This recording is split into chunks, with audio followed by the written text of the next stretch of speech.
Continuing with the manufacturing process of port, the fermentation is allowed to happen for 2 to 3 days, and when the desired sugar is left, the must is run off into pipes containing brandy.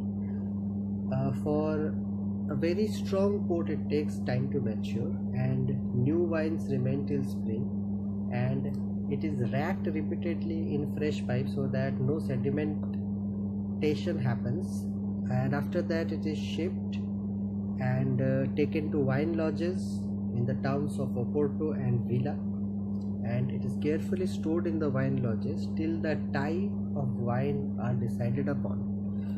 Now let's talk about types of port. We have got vintage port, which is in exceptional years only, maybe 20 to 30 years age, which is called a vintage port, and it is bottled 2 to 3 after becoming the vintage wine, and it takes around 20 years in the bottle to reach to its prime, where you can actually call it a vintage port.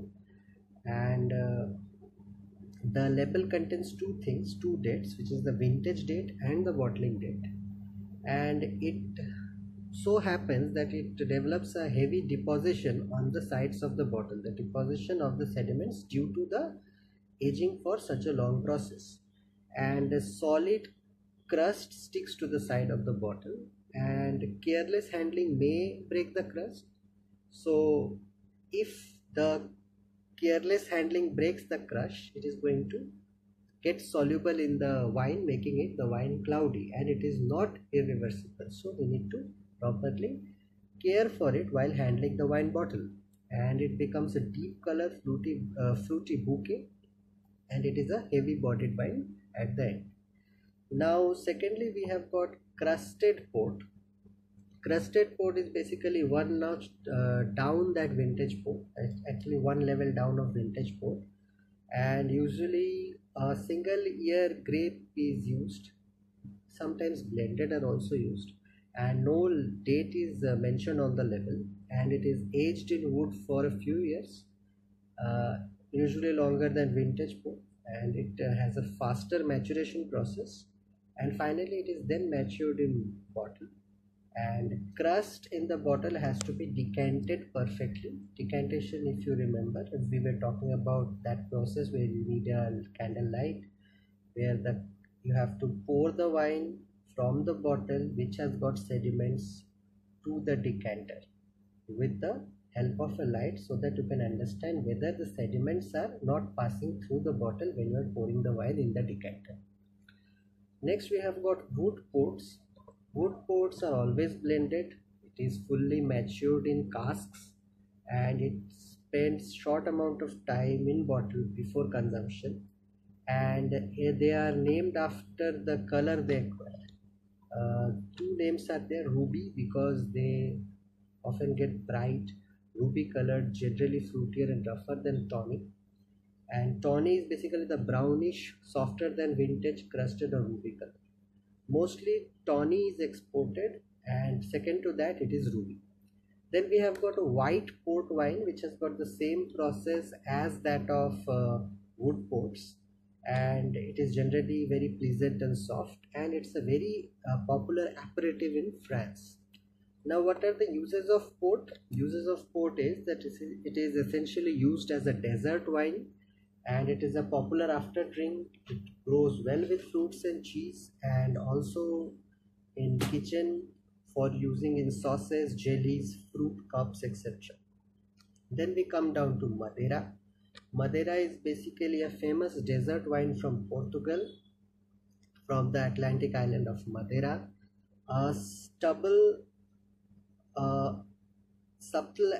acid undergone due to volcanic soil is Madeira. So what are the manufacturing process of Madeira? Let's see.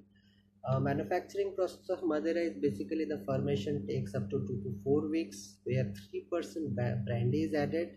It is matured for 3 to 6 months, and it is allowed to rest for some time, and then it is racked so that the sediments which has been deposited along the sides of the bottle can go down and settle itself in the bottle. and then it is fortified for 20 till 20%. That is fortified meaning that you need to add some brandy in it, and it is also blended with wines of similar nature and character and matured for number of years. And types and brands are uh, basically grapes used are Malmesey, Gual, Verdelho, and Sarceo. Now, uses of Madeira, it is again a good aperitif. It goes well with soup. It's an excellent dessert wine, and it is best served in afternoon or evening with biscuits and as a tonic wine. And it is also used in kitchen for using in soup, sauce, dessert, and substitutes of sherry. Some of the Portuguese label terms are branco meaning white, tinto meaning red, rosado meaning rose, claret light red wine, seco is dry, dolce is sweet, maduro any wine that is not a vino verde, quinta is state, spumante is sparkling wine, vino de mesa is stable wine, quinta is estate or firm, vinha is vineyard, and the best names in Madeira is Blandy, Henrik, Barbato, Cosart Gordon, Leacock, Joe Maria de Fonesca, etc. So this is all about wines of Portugal, and in the next class we will continue with wines of some other country. Thank you very much as of today.